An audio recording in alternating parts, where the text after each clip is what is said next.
oil and those kind of things. I think sunflower. Yeah.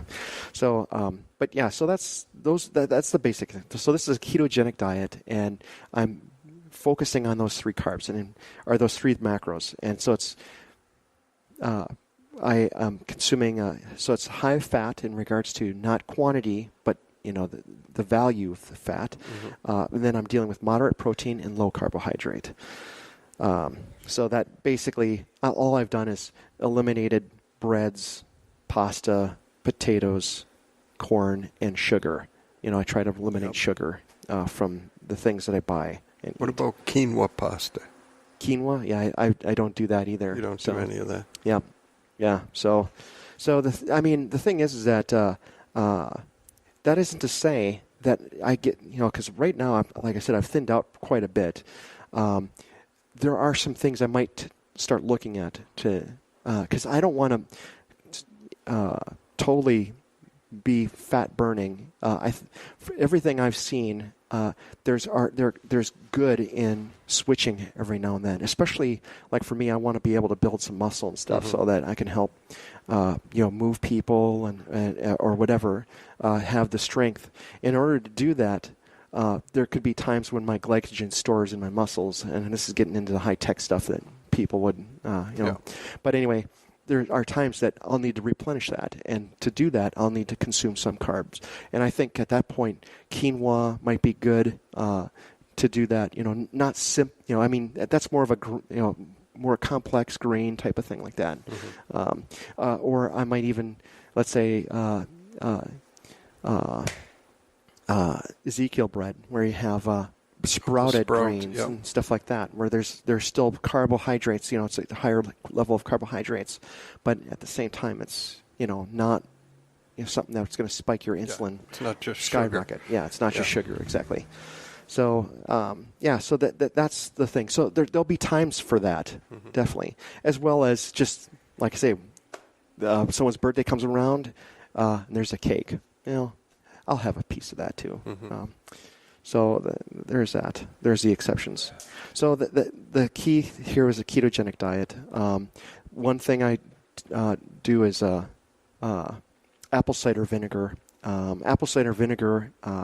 At first, that's how I got started on this in the first place. My wife was like, "Oh, she's heard about this apple cider vinegar and stuff." Yeah. So I happened to find Dr. Berg online, and he was given this apple cider vinegar and lemon. So I forwarded it on to my wife, and she's going through all of his videos and saying, "You got to look at this," So I was like, "Oh." So that's how I got started in this, was this apple cider vinegar drink. And actually, there are a couple things that this is really helpful. Apple cider vinegar and lemon juice together. What I do is I do a tablespoon of each, apple cider vinegar and lemon, and I put that into a cup of water. You can add more water if you want. Some you do more than 8 ounces. Some people do 12, like a cup and a half or whatever of water. But for me, I can down it in a cup of water. It's fine. But apple cider vinegar has 2 components to it. One is acetic acid, and acetic acid, when you consume it in your body, studies have found that it prevents or reduces your insulin spikes when you do eat. So, and that's one of the key things of this. Not the thing is this. This is not to say that we don't want insulin at all. Insulin is key. It's a key hormone that opens up the cells in order to allow nutrients to get in. Right? But the thing is what this acetic acid's doing. The acetic acid is there we go. The acetic acid is another chemical that helps open up the cells. So what it does is what happens is when you have nutrients in the bloodstream and your cells are wanting those nutrients, they signal to the pancreas to produce the insulin. And so with the acetic acid, it reduces that signal because the process is already happening. So cells are getting their nutrients and stuff. That's how, in essence, this is working. So and the lemon juice does the same thing? The lemon juice is because of the fact that I am eating more cruciferous vegetables, there are certain things in it, and I don't know all the details of what's in those vegetables.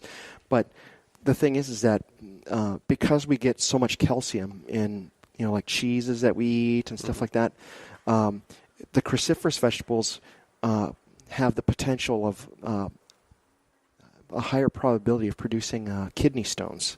I don't want those. Yeah, and we don't want those. No. So, kidney stone bad. yeah. So the fact is because I am increasing my vegetables, it's key to have the vitamin C that comes in the lemon juice. You can do lime juice as well. Lime juice is actually even better for this as well. But like the others, it's got to be a fresh squeezed, right? Yes. Or you don't buy the. I don't buy the the lemon bottles and right. that type. What we do, we actually buy a particular brand. It comes in a bottle, but it's an organic lemon juice that we get, and I've been using that. So I just pour out a tablespoon of that and mix it in with my apple cider vinegar. So, is that before you start eating? Or yes. What I do is I do it before I start eating. But you could also, if you don't want to do that, you could also just go to like twice a day, once in the morning, once at night. So one of the key things I also covered or discovered on this is that I used to have a lot of acid reflux, and I would, I'm a guy who likes hot foods. I love spicy foods. And it was getting to I couldn't eat spicy food anymore. And it was about a year ago, I had to just totally give it up. It was like the spiciest thing I could eat was like salsa, mild salsa, And that's my life. I don't like anything hot anyway. Yeah. So that's for me. I don't feel for you. Well, for those who do, that was a total bummer that I was giving that up, because if I did that night, I would have to have pillows propping my body up because I couldn't, and it wasn't. I started. I would just down the Tums. Not until I got Cassie's digestive aid. That helped. That stuff. Because the Tums, I would take a Tum, and then if I had to take one, I generally had to take two, and then I would be taking two every day before bed, and then slowly working down to one, and then finally worked down to nothing. And that process would take about a week and a half. So if I blew it once. Wow. I guaranteed I'd be taking Tums for about a week, the next week and a half, until it finally, settled down. That can't be a good thing. No, exactly. And so the digestive aid was something that, and I told Cassie and Mariah, I was like going, man, that stuff is great. I would take it, during the time when I had it, I'd be like, I take it the one time, and that was it. The next day, I'd be like, yeah, I'm fine. So it was a nice natural thing for that, which was a healthy alternative. Now that I'm doing the apple cider vinegar and this increasing my stomach acid in doing this, I found I haven't even used the digestive aid, which is a surprise for me. So yeah, and they won't give you a refund on that either. No. Well, it still comes in handy in case it's that stuff. Those tinctures, man, I love them, man. They're great. So that's one of the other key things is this apple cider and lemon together. It's done key things to help me, I think, lose my weight, as well as just overall. I used to have acid reflux problems, and all those things are gone. So I've got so far with this ketogenic is the ketogenic with these three macros. I'm high fat, moderate protein, low carb, and the apple cider vinegar. The next thing I do, and it's a key thing, is intermittent fasting. Intermittent fasting, there is more and more stuff I'm learning about that all the time. Oh, my goodness, and the benefits of intermittent fasting. Yeah. And now the intermittent fasting can be something as simple as, 12 hours. I eat at night, let's say at 7, and then wake up at 7, and eat in the morning. Right. Okay, that's intermittent fasting, right? Yep.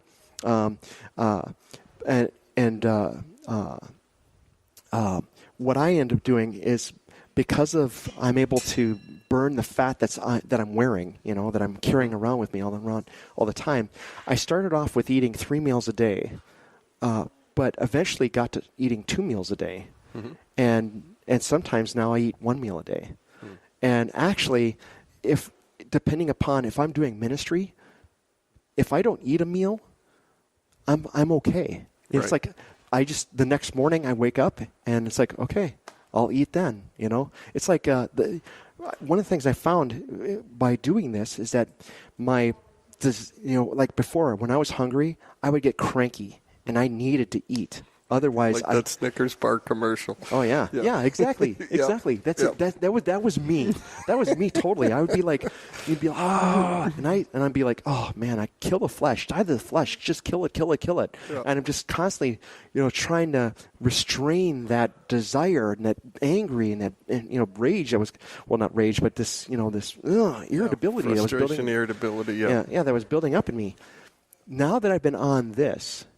If something is going on and and I'm moving, and all of a sudden by the end of the day I haven't eaten, and I'm like going, well, it's time for bed. I'll be like, I'll just eat tomorrow. I'm fine. It's just the weirdest thing. So to me, I've seen it as a benefit to be able to do ministry. So food's not driving my schedule. Right. It's whatever else task I've got in front of me, the thing that I'm doing, the ministry that I'm doing, or the work that I'm doing, or whatever, that's driving what my life. Mm-hmm. And when I get a chance to eat or have the opportunity to eat, I will. And that has been one of the greatest things. And because I'm doing that, some of the health benefits. How are we doing on time? We still got about 15 minutes, maybe 12 minutes. Okay, all right, yeah. So we're soon to my typical day, which will be just kind of going over real quick, and then so we're wrapping up here anyway, so that's good. But so this intermittent fasting. So the thing is that some of the benefits that I've learned about intermittent fasting. One of them is this funky name or process called autophagy. It's what happens is that if you fast, it's a family show. Yeah, this is a family thing. Yeah. So family friendly. I don't know where we're going with autophagy or whatever. But autophagy. So what it is that after 16 hours of fasting, if you've gone through and you've haven't eaten for 16 hours, what ends up happening is that the next protein you eat, or actually in that process of 16 hours, your body starts taking the proteins that are damaged in your body. So that could be skin cells that have been, damaged by the sun, or muscle tissue, scar tissue, things like that are within your body, stuff like that. It starts dissolving those proteins and will use the proteins you consume to rebuild. The thing is that there's a couple doctors, one who deals specifically with insulin.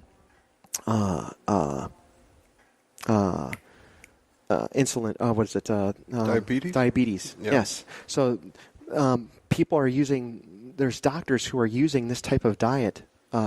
Within regimens and stuff like that to aid in, like, with type 2 diabetes, where they're taking insulin for type 2, where they're reducing their insulin intake, and even some of them are getting off of insulin altogether on type 2 diabetes. Type 2 is more of a dietary. Right. Type 2 or type 1 diabetes.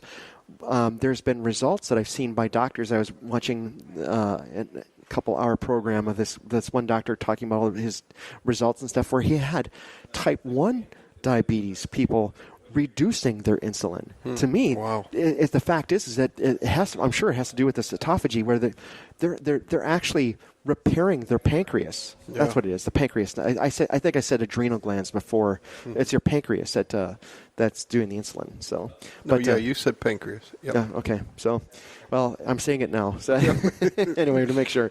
But so the thing is that it's like there's restorative processes that are happening in this, and I think with the intermittent fasting. Another one, there's a guy in Michigan, a doctor, Dr. Schmidt, who does cancer.